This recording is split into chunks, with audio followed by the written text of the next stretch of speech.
एक बार एक शिकारी शिकार करने के लिए जंगल में पहुंचा। उसने अपने तीर पर बहुत ही खतरनाक जहर लगाया और शिकार को निशाना बना करके उसने तीर को छोड़ा। लेकिन उसका तीर चूक गया और एक तीर एक पेड़ पर जा लगा।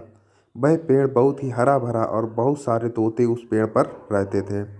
जैसे ही वह जहरीला तीर उस पेड़ पर जाकर लगा, वह पेड़ धीरे धीरे सूखने लगा और उस पेड़ पर जो भी तोते रहते थे वे एक एक करके उस पेड़ को छोड़कर जाने लगे। उस बड़े से पेड़ के कोटर में एक बहुत ही बूढ़ा तोता रहता था, जो बहुत ही धर्मात्मा और अच्छे मन का था। सभी तोते उस पेड़ को छोड़कर जाने लगे थे, लेकिन वह बूढ़ा तोता जाता था, दाना लेकर के आता और उसी कोटर में आकर के बैठ जाता था, परंतु उस पेड़ को छोड़ने को तैयार नहीं था। बूढ़े तोते के साथियों ने कई बार आकर के उसे समझाया कि यह पेड़ सूख रहा है और किसी दिन गिर भी जाएगा, चलो किसी और पेड़ पर चलकर रहा जाए, परंतु वह बूढ़ा तोता वहाँ से जाने को तैयार नहीं हो रहा था। अब यह बात देवराज इंद्र तक पहुँची। उन्हें बताया गया कि एक तोता है, वह जिस पेड़ पर रहता है उस पेड़ पर एक जहरीला तीर लगने के कारण सूखने, गिरने और ख़त्म होने के कगार पर आ पहुँचा है। और एक बूढ़ा तोता अभी भी वहीं पर रह रहा है। वह दाना लेकर आता है और वहीं पर रहता है, जबकि उस जंगल में बहुत सारे पेड़ हैं, लेकिन वह उसी पेड़ पर रह रहा है। देवराज इंद्र प्रकट हुए और उस बूढ़े तोते से कहने लगे कि आप बहुत धर्मात्मा हैं, बहुत ही अच्छे मन के हैं, लेकिन आप इस पेड़ को छोड़कर किसी और पेड़ पर चले जाइए, क्योंकि यह पेड़ कुछ ही दिनों में गिर जाएगा। तालाब के पास में बहुत से बड़े बड़े हरे भरे पेड़ हैं, बड़े बड़े कोटर हैं, उन पेड़ों पर फल भी लगे हुए हैं, उन्हें वहीं पर तोड़कर खा सकते हैं, परंतु यहाँ से आप चले जाएं।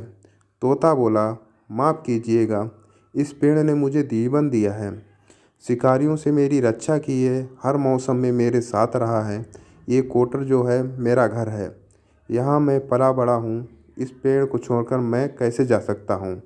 इस पर संकट आया है तो क्या मैं इसे छोड़कर चला जाऊँ? मैं ऐसा कभी नहीं कर सकता। देवराज इन तोते की इस बात से बहुत ही प्रसन्न हुए। उन्होंने तोते से कहा, मैं आपकी इस बात से बहुत ही खुश हूँ, मांगो जो आपको मांगना हो। उस बूढ़े तोते ने कहा, मुझे बस इतना मांगना है कि जिस पेड़ ने मुझे जन्म दिया है, जहाँ मैं रहा पला बड़ा, जिसे आप मेरा जन्मभूमि कह सकते हो, आप इसे फिर से वैसा ही हरा भरा कर दो जैसा यह था। देवराज इंद्र ने अमृत से उस पेड़ को सींच दिया और पहले की तरह हरा भरा कर दिया।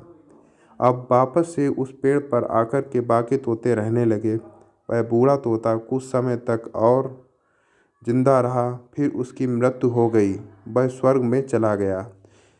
दोस्तों, ये कहानी हमें सिखाती है कि जब भी किसी इंसान का बुरा दौर आता है तो वह इमोशनली वह टूट जा चुका होता है, उसे किसी के सहारे की ज़रूरत होती है, किसी की आवश्यकता होती है। अगर आप ऐसे समय में उसे छोड़कर चले जाएंगे, उससे बात नहीं करेंगे, मुंह मोड़ लेंगे, तो आपसे बुरा कोई नहीं है, क्योंकि आप किसी के सुख का साथी बने या ना बने, लेकिन आपको हमेशा किसी के दुख का साथी ज़रूर बनना चाहिए।